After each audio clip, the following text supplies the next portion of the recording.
On est toujours au CES, on passe maintenant chez Thermaltech. Et chez Thermaltech, on va d'abord s'intéresser à tout ce qui est boîtier. Alors, ces boîtiers-là, on les connaît déjà. On a le Core V51 et le Core V71, des produits qu'on a déjà testés à la ferme. En fait, c'est juste qu'on va avoir deux nouvelles versions qui vont proposer en fait le top cover, donc qui va venir recouvrir et l'alimentation, et qui vous proposeront en plus deux braquettes SSD, des petits braquettes qui seront amovibles. Au niveau des prix, on sera sur 119 $, donc environ 119 €, puisqu'il n'y a pas trop de changement entre les tarifs chez Thermaltech, entre le dollar et l'euro, et 169 $ ou euros pour le Core V71. Ensuite, on va avoir ce nouveau produit. Alors, on pourrait déjà vous parler en avant-première du Core X71. Vous avez dû le découvrir en vidéo, mais aussi en test la semaine dernière sur notre site.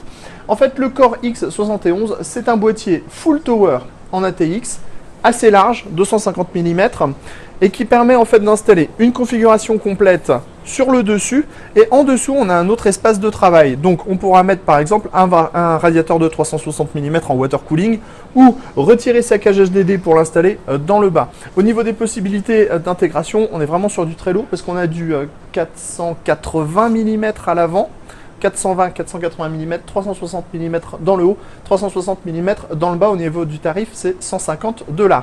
Ensuite, il va y avoir son petit frère qui va arriver très prochainement, donc le Core X71 en RGB d'édition. Alors pourquoi RGB d'édition? C'est à cause des ventilateurs RIG qu'on retrouve à l'avant. Donc on a deux modèles en 120 mm comme dans le 71, et un modèle aussi en RGB probablement à l'arrière. Donc cette fois, on aura aussi le top cover. Donc comme ça va séparer en fait l'alimentation, et après le reste, ce sera en fait un châssis de suppresseur F31, mais à la sauce Core, donc avec ce nouveau mesh un peu plus allongé et la conception toute ouverte avec les filtres aimantés sur le dessus. Core X5, on avait déjà découvert donc au Computex. C'est une sorte de cube dans lequel on peut mettre beaucoup de choses. On peut empiler aussi les cubes les uns sur les autres. Alors, on a eu des demandes pour en tester un, donc on fera la demande auprès de Thermaltech pour savoir quand est-ce qu'on pourra en avoir. Il y a le vert qui est un peu, enfin, une sorte de Nvidia Edition.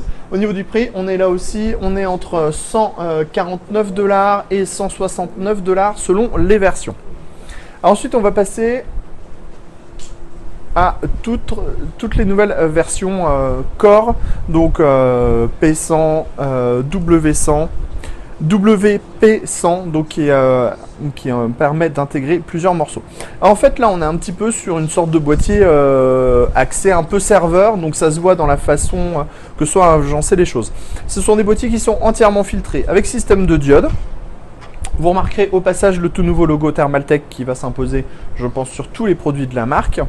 Donc en fait, le Core 100, c'est tout simplement une waterbox qui va permettre de mettre, par exemple, dans le haut, on peut mettre 4 ventilateurs de 120 mm ou 4 ventilateurs de 140 mm ou 3 ventilateurs de 200 mm. Ça veut dire qu'en radiateur de water cooling, on peut monter jusqu'à 600 mm dans le haut.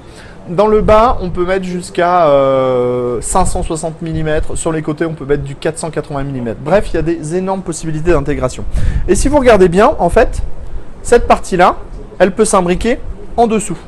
Ce qui nous donne après le Core WP100. Le Core W, c'est le boîtier seul, sans la water case en fait dans le bas. Et ensuite, vous avez le WP100 qui intègre les deux morceaux. Après, on peut aller encore plus loin avec les séries 200. Donc, on a le P200 qui est la water case qui permet d'installer plein de choses, et le boîtier Core W100 en dessous. Donc là, on a aussi, au passage, on voit tout l'étendue des accessoires Thermaltech, donc par exemple pour les disques durs. Donc vraiment un vrai côté serveur au niveau de l'ensemble, beaucoup d'intégration au niveau des ventilateurs. Et donc, si on ajoute un Core P100, un Core P100 et un WP100, un W200, ça nous donne le fameux WP200. On va maintenant aller de l'autre côté.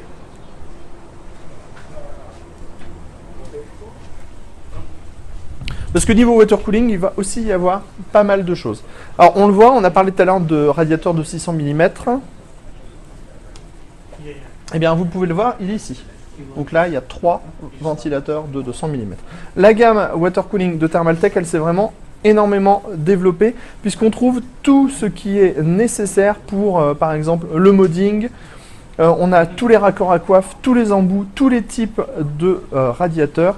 On a tous les types de waterblock, donc par exemple pour les cartes graphiques spécifiques. Vraiment, il y a une grosse avancée de Thermaltech sur ce niveau-là.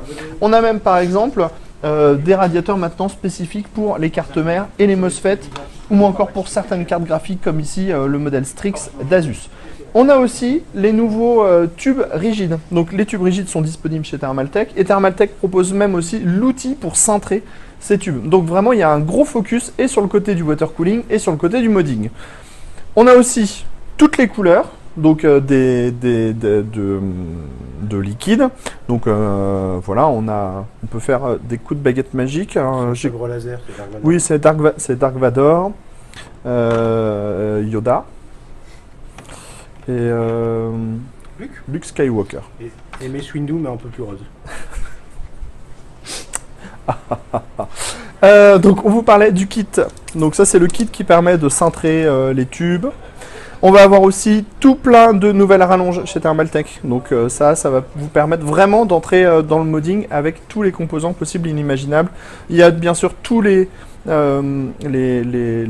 dispositifs qui servent à gérer les lumières, les ventilateurs rig.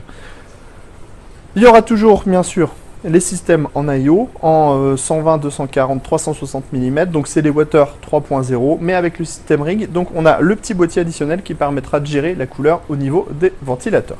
Ensuite, on va terminer, avant de passer de l'autre côté et à tous les autres composants, on va passer aux alimentations. Alors celle qui nous intéresse particulièrement, ce sont les petites Tube Power en SFX. Donc le SFX on connaît, c'est un format pour certains boîtiers. L'intérêt c'est que ça prend pas de place. On a un ventilateur de 80 mm, on est sur du 80 plus Gold sur les deux modèles et celui-là va jusqu'à 600 watts, ce qui est plutôt très bien. Et on est aussi sur du câble full modulaire, très bonne chose. Ensuite, on a les nouvelles Tube Power DPS-G. Alors, les DPS, c'est les alimentations donc, qui sont full numériques, avec la possibilité de monitorer à peu près tout sur son alimentation. On va avoir des alimentations qui vont être de type RGB. Ça veut dire qu'on a un ventilateur de type rig à l'intérieur et on va pouvoir modifier tout cela. Il semblerait aussi que ces nouvelles alimentations s'offrent des gains, des brins qui sont gainés brin par brin, comme on peut le voir ici. Ce qui veut dire qu'on sera vraiment sur de l'alimentation pré-modée qu'on pourra vraiment modifier un petit peu à sa guise. Après, pour le reste, hein, on le sait, c'est des notebooks couleurs. Ensuite, on a la gamme rig, mais celle-là, on en a déjà parlé, on la connaît. Hein. Ça permet tout simplement de changer les ventilateurs. On a un nouveau modèle avec des nouvelles pannes. C'est bien ça, Sébastien? Oui, c'est pour l'air cooling. Pour l'air cooling. Plus silencieux. Et donc après, bon, bah, vous connaissez, hein, on peut changer la couleur des diodes. C'est le système rig. On va se déplacer maintenant dans l'autre pièce. On avait dit qu'on terminait avec ce qui était périphérique. Donc on va voir ce nouveau set qui est donc le Challenger, qui est composé d'un clavier type membrane et d'une souris. Ça sera vendu dans les $50. Donc on a des macro-quais, on a un système RGB. La souris, elle propose du 3200 dpi réglable, donc 400, 1000, 1600 dpi. Voilà, c'est tout simple. Ensuite, on va voir la Ventus R. Donc ça, c'est une nouvelle petite souris en 5000 dpi. C'est en optical, c'est tout simple. Il y a du système RGB à l'intérieur. On retrouve ici le système qui est ouvert comme souvent chez Thermaltake pour permettre une légère aération de la main. Donc ça sera vendu à $29. Ensuite, on a la nouvelle Level 10M qui est un petit peu moins charmante qu'avant, mais qui a des nouveaux appendices sur les côtés, donc pour avoir plus de repos en fait pour sa main, en gros, si on peut dire ça comme ça. Là, voilà. Et là, c'est 16 000 dpi au niveau du capteur, donc autant dire que quand on fera ça, on sera à l'autre bout de son écran 38 000 pouces. Et enfin, on a la petite dernière qui est la Ventus Z, donc on retrouve aussi la grille, le système RGB. On a pas mal de boutons, hein, puisqu'on en compte 1, 2, 3, 4, 5, 6, 7, 8, 9. Sur la main, ça se prend assez facilement, il n'y a pas de souci. On a un capteur qui est là en 5700 dpi et le tarif sera de 59,90 €. Reste un seul petit modèle qui se nomme la Black FP. Donc en fait, c'est une souris qui propose sur le côté ici un lecteur d'empreintes. Donc par exemple pour s'identifier ou mettre son code, c'est plutôt pratique. Après le reste des produits on le connaît, hein, on a toutes les gammes de claviers gaming avec une petite nouvelle version sous Fallout. Et enfin on a aussi tous les claviers type RGB. Donc avec ici des modèles qui ont été customisés par des modeurs. Eh bien on était chez Thermaltake, on est au CES à Las Vegas. Las Vegas c'est tout là-bas. Il fait pas beau, il fait tout gris. C'est la première fois que ça nous arrive et on vous dit à très bientôt pour des prochaines vidéos sur Cocotte TV.